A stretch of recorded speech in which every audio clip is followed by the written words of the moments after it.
নমস্কার, দ্য ওয়ালে আপনাদের স্বাগত। আজকের বিষয় তারেক রহমানের দিল্লি সফর। না, এরকম কোনো সিদ্ধান্ত সরকারিভাবে কিন্তু ঘোষণা করা হয়নি। আমি প্রথমেই সে কথা স্পষ্ট করে বলি যে এরকম কোনো সিদ্ধান্ত না নয়াদিল্লি না ঢাকা কোনো জায়গা থেকেই এরকম কোনো খবর নেই। কিন্তু আমি যতটুকু যা খবর রাখি তাতে আমি জানতে পেরেছি যে দুদেশের শীর্ষ পর্যায়ে নয়াদিল্লি এবং ঢাকা দুদেশের শীর্ষ পর্যায়ে একটা তৎপরতা শুরু হয়েছে এবং বেশ জোরদার তৎপরতা শুরু হয়েছে যে আগামী জুন জুলাই মাসের মধ্যে তারেক রহমান যাতে ভারত সফরে আসেন এইরকম একটি ভাবনা বা পরিকল্পনা নিয়ে দুদেশের মধ্যে আলাপ আলোচনা চলছে। এবং ঢাকা কর্তৃপক্ষ তারা তাদের মতো করে ভাবছেন, নয়াদিল্লি তারা তাদের মতো করে ভাবছেন। আবার দুপক্ষের মধ্যে কথাবার্তাও হচ্ছে যে তারেক রহমানের দিল্লি সফর যত তাড়াতাড়ি সম্ভব হয় সেটা করা। নয়াদিল্লির তরফে এ নিয়ে কোনো রাগঢাক গুড়গুড়ের ব্যাপার নেই। এখানে এরকম কোনো বিষয় নেই যে নয়াদিল্লি ধরি মাছ নাছুই পানি, এরকম নয়। ভারতের প্রধানমন্ত্রী তারেক রহমান প্রধানমন্ত্রী হিসেবে শপথ নেওয়ার পর নরেন্দ্র মোদী তাকে যে শুভেচ্ছা বার্তাটি পাঠিয়েছিলেন ভারতের লোকসভার স্পিকারের হাত দিয়ে, সেই শুভেচ্ছা বার্তাতেই তিনি বলে দিয়েছিলেন যে আপনি প্রথমে ভারতে আসুন এবং আমাদের আমন্ত্রণ গ্রহণ করুন। আমার কাছে যেটুকু যা খবর যে তারেক রহমানের আলোচনার মধ্যে বিদেশ সফর নিয়ে, অর্থাৎ তিনি প্রধানমন্ত্রীর দায়িত্ব নেওয়ার পর সদ্য 1 মাস হয়েছে, এখনই খুব অনেক বেশি দেশ তিনি সফরে যাবেন এমনটি নয়। এবং অর্থনৈতিক এবং আরও নানাবিধ কারণেও খুব বেশি বিদেশ সফর করার অবকাশ বা সুযোগ তার সামনে নেই। বিশেষ করে তার আগে অর্থাৎ সাবেক প্রধান উপদেষ্টা মোহাম্মদ ইউনূস, তিনি এই 1.5 বছরে যে 18টি বিদেশ সফর করে যে রেকর্ড গড়ে দিয়ে গিয়েছেন তার ধারে কাছেও তারেক রহমান যাবেন না। খুব সিলেক্টিভ কিছু দেশে তিনি হয়তো যাবেন। এবছর তার ভারত সফরের সম্ভাবনা প্রবল এবং সেটা আমি যা শুনেছি জুন জুলাই মাসে করার জন্যে একটা চেষ্টা আছে। ভারতের তরফে এরকম একটা প্রস্তাব আছে, বাংলাদেশের তরফে এরকম একটি ভাবনা আছে যে এরকম একটি সফর হোক। এখন প্রশ্ন হচ্ছে যে তারেক রহমান কি প্রথমেই ভারত সফরে আসবেন প্রধানমন্ত্রী হিসেবে?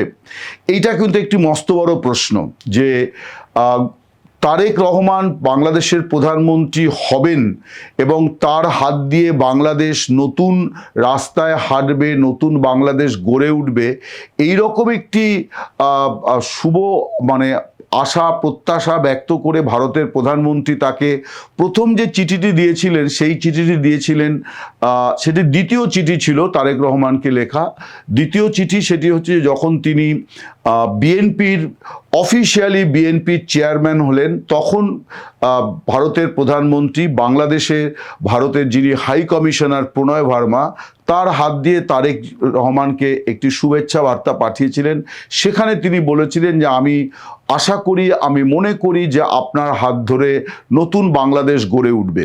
ফলে তারেক রহমান সম্পর্কে ভারতের অবস্থানটি ভারত বা নয়াদিল্লির তরফে কিন্তু খুব স্পষ্ট যে কোনো রকম দ্বিধাদ্বন্দ্বের বিষয় নেই, তাকে স্বাগত জানানো। এবং ভারত স্বস্তিও বোধ করছে যে বিএনপি অর্থাৎ আওয়ামী লীগের অনুপস্থিতিতে বিএনপি সেখানে ক্ষমতায় এসেছে, এটা ভারতের জন্যে স্বস্তিদায়ক একটি সিদ্ধান্ত। নয়াদিল্লির কর্তাদের নানাবিধ প্রতিক্রিয়াতে সেটা খুব স্পষ্ট।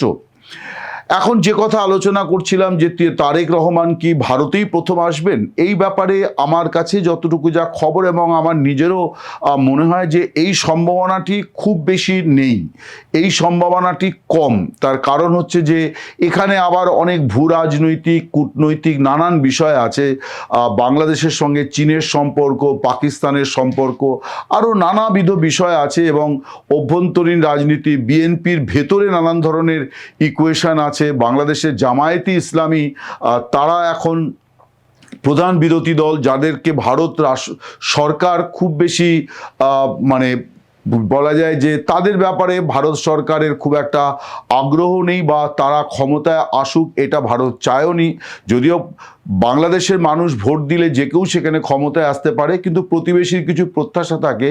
সেই প্রত্যাশাতে ভারত চেয়েছিল যে তারেক রহমানের নেতৃত্বে বিএনপি ক্ষমতায় আসুক, কিন্তু তারেক রহমান তাই বলে যে ভারতেই প্রথম সফরে আসবেন কিনা এটা কিন্তু একটি প্রশ্ন আছে। কারণ আমি যে কথা বলছিলাম যে নানান কিছু তারেক রহমানকে ব্যালেন্স করতে হবে, সেই ব্যালেন্স করতে গিয়ে হয়তো তিনি কোনো তৃতীয় একটি দেশ, এমনকি সেটি ইউরোপের কোনো দেশ হতে পারে, আরব দুনিয়া হওয়ার সম্ভাবনা কম এই মুহূর্তে যা পরিস্থিতি চলছে, সেক্ষেত্রে তিনি কিন্তু একেবারে কাছের দেশ ভুটান, ছোট দেশ ভুটান, সেখানেও যেতে পারেন। ভুটান সার্কের সদস্য দেশ, এবং তারেক রহমান মোহাম্মদ ইউনূসের মতোই তিনিও বলছেন সার্কের পুনরুজ্জীবন চান, ফলে একটা ছোট দেশ ভুটানেও তিনি যেতে পারেন।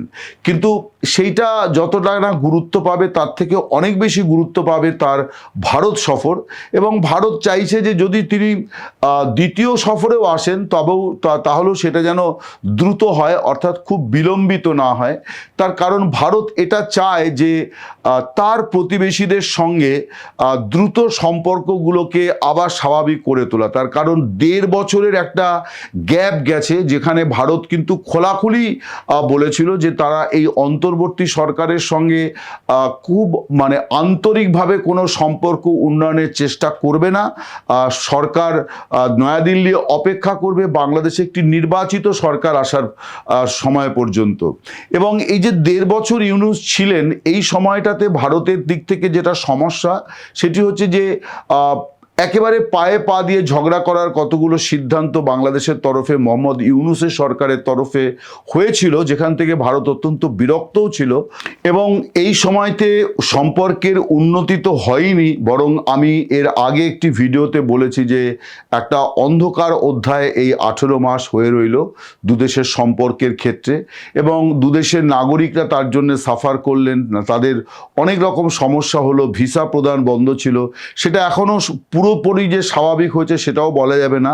আবার এটাও ঠিক যে নতুন সরকার এসছে, 1 মাস হয়েছে সবে, আরও কটা দিন হয়তো দরকার দু তরফে। তবে হ্যাঁ, এটা কাঙ্ক্ষিত ছিল যে ভিসাটা অন্তত যাতে পুরো স্বাভাবিক হয়ে যায়।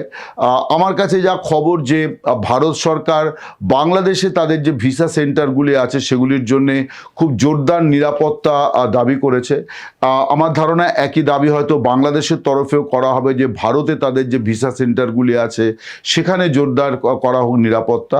এটা স্বাভাবিক দাবি, তার কারণ ভিসা সেন্টারের নিরাপত্তা যদি না থাকে তাহলে মানুষ সেখানে যাবেই বা কী করে।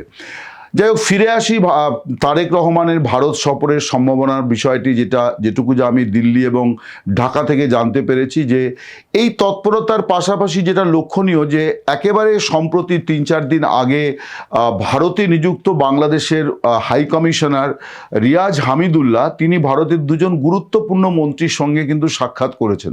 এবং সেই সাক্ষাৎকারগুলি কিন্তু নিছকই শুধুমাত্র সৌজন্য সাক্ষাৎকার ছিল না, যদিও প্রথমবার তিনি এই সাক্ষাৎকার করলেন, অর্থাৎ তিনি প্রায় বছরখানেক হলো দায়িত্ব নিয়ে দিল্লিতে এসেছেন। তিনি এস জয়শঙ্কর, ভারতের বিদেশমন্ত্রী, এবং ভারতের শিল্প ও বাণিজ্য মন্ত্রী পীযূষ গোয়াল, দুজনের সঙ্গে তার দীর্ঘ বৈঠক হয়েছে।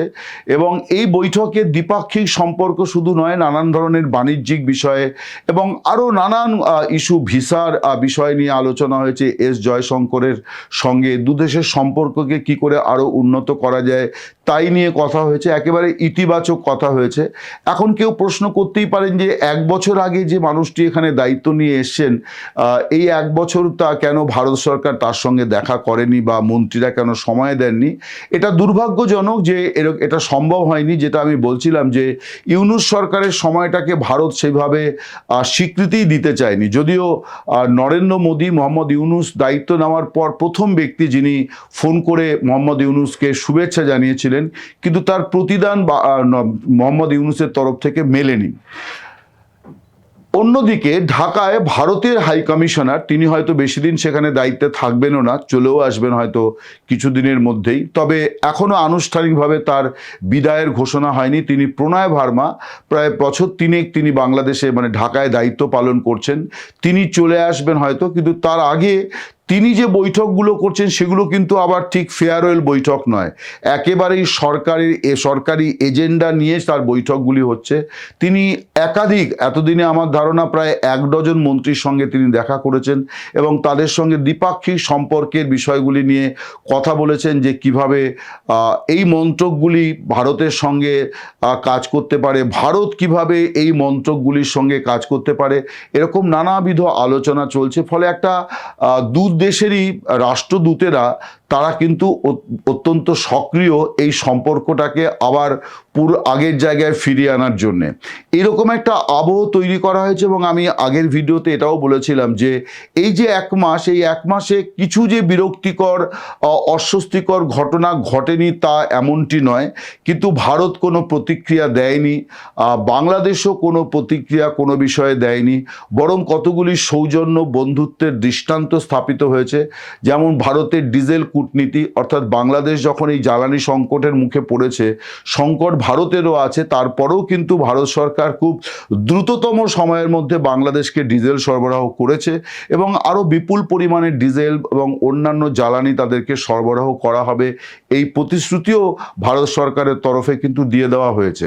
এবং খাদ্যপণ্য, অত্যাবশ্যকীয় অন্যান্য পণ্য সামগ্রী যেগুলি বাংলাদেশে যায় সেগুলো যাতে আরও স্মুথলি যেতে পারে এবং বাংলাদেশ থেকেও যেটুকু আসে সেগুলো যাতে খুব স্মুথলি আসতে পারে, এই বিষয়গুলি নিয়েও কিন্তু আলাপ আলোচনা চলছে। তারেক রহমানের এই যে জুন জুলাইয়ের সম্ভাবনার যে বিষয়টি, এখানে একটা বিষয় ভাবনা হচ্ছে দুতরফেই, যে এই 2026-এ কিন্তু গঙ্গা চুক্তির পুনর্নবীকরণের বিষয়টি আছে। এটি শেখ হাসিনার যখন 96 সালে ক্ষমতায় ছিলেন তখন এই চুক্তি সম্পাদিত হয়েছিল। 30 বছর মেয়াদি এই চুক্তি নিয়ে দুদেশের বলা যায় যে ইঞ্জিনিয়ার এবং আমলাদের স্তরে নানান ধরনের একাধিক বৈঠক হয়েছে। প্রায় 1 বছর আগে থেকে এই বিষয়ে আলাপ আলোচনা চলছে। বাংলাদেশের প্রতিনিধিরা এসে ফরাক্কা ঘুরে গিয়েছেন, 3-4 দিন তারা ফরাক্কায় ছিলেন, ওখানে জলের পরিমাণ কি পরিমাণ আছে, এই সব কিছু আলোচনায় আছে। এবং এবারে নয়াদিল্লির যে ভাবনা, যতটুকু যা বোঝা যাচ্ছে, যে গঙ্গা জল চুক্তিটাকে ভারত চাইছে যে বাংলাদেশের সঙ্গে সুসম্পর্ককে আবার আগের জায়গায় ফিরিয়ে নিয়ে যাওয়ার জন্যে গঙ্গা জল চুক্তিটাকে, পুনর্নবীকরণটাকে যত স্মুথলি বা যত সহজভাবে বিতর্কহীনভাবে করা যায়, দুপক্ষের চাহিদাকে যতটা সম্ভব মেনে নেওয়া যায়, বাংলাদেশের চাহিদা যতটা সম্ভব মেনে নেওয়া যায়, বা বাংলাদেশকে যাতে রাজি করানো যায় ভারতের বক্তব্যের সঙ্গে, এইটা ভারত নয়াদিল্লির তরফে কিন্তু খুব সিরিয়াসলি এই বিষয়টি তাদের বিবেচনায় আছে। এবং তারা চাইছেন যে তারেক রহমান নতুন প্রধানমন্ত্রী এসছেন, তিনি তার সঙ্গে আলোচনা দিয়ে এই চুক্তির বিষয়ে পরবর্তী ধাপগুলিতে সরকার অগ্রসর হবে। এমনও একটা ভাবনা আছে যে এক্ষুনি পুরো মাত্রায় পুনর্নবীকরণ হবে না, দুদেশই তাদের মধ্যে হিসেবপত্র বিনিময় হবে, প্রস্তাব বিনিময় হবে, কিন্তু পুরনো চুক্তিটাকে কন্টিনিউ চলতে থাকবে, সেইটা বন্ধ হবে না। যে জল বাংলাদেশ পাচ্ছে সেই জল তারা পেতেই থাকবে। এরপরে আলোচনার মধ্য দিয়ে নতুনভাবে চুক্তিকে সম্পাদিত করা হবে, পুনর্নবীকরণ করা হবে। কিন্তু এই কাজটাও অন্তত তারেক রহমানের দিল্লি সফরের আলোচনায় আসুক, এইরকম একটি ভাবনা ভারত সরকারের তরফে আছে।